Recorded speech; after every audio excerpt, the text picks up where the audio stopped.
So once we're starting to feel comfortable with everything we did in the last video, and it is really, really important that we do, is we can start thinking about where we want the dog to be, what we want to turn in that walk, that hill, into something that looks a little bit more like a heel, if you will.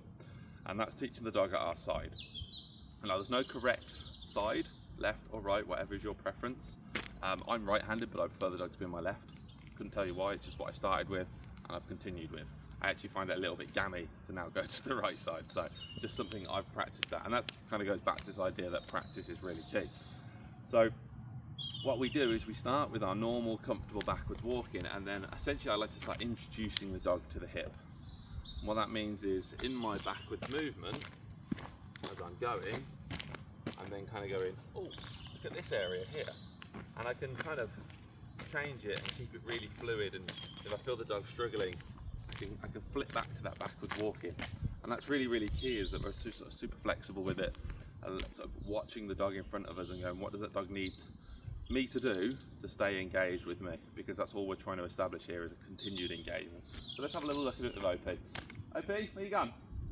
It's around here somewhere. Okay, got his attention. Got my treats. Close. Just get started on the backwards walking first. Now once I'm sort of 2 or 3 treats in, I'm comfortably knows what he's doing, then I'm going to kind of show him the hip. I'm still trying to get away from him almost, so he's still trying to follow me and catch me, but now at a slightly different angle. And then when I'm done, all done. Again, the important finish. So I'll do that again in a sec, get rid of him for a sec. But that's really key, is I'm just gradually rotating the dog to that side. There's no rush here. Again, all of this practice, doing it at home, is so that you haven't got the pressure of being outside. You haven't got the need for the dog to be there. Like, it's not a safety issue or anything, or etiquette or whatever. Right, we're gonna go for one more. He's already here, so I don't need to call him. He knows what's up. Let's say, close. Start with a little bit of backwards. He's on me, I've got him now, so I'm going to go, yeah, let's go with a little bit of side. And then, bearing in mind he's done this quite a bit before, I can then start going for more straights. And you can see, he's waiting for the next one, and that's really, really key. Is that he's anticipating that next one. That frequency, you might have to do more often than I am. This is the dog that knows heel, he's done it for years.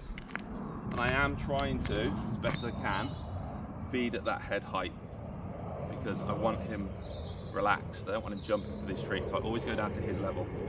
And then when I'm done, I just say, all done, eyes off.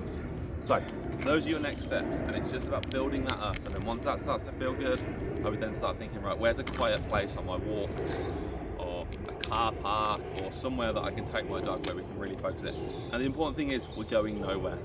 There's no conflict of interest in here for OP. It's not like, we're gonna get to the park, we're gonna get to the field, we're gonna get to that place. It's like, we're here, might as well focus on Dad, might as well learn something new, get some good treats off him. Right, have a go.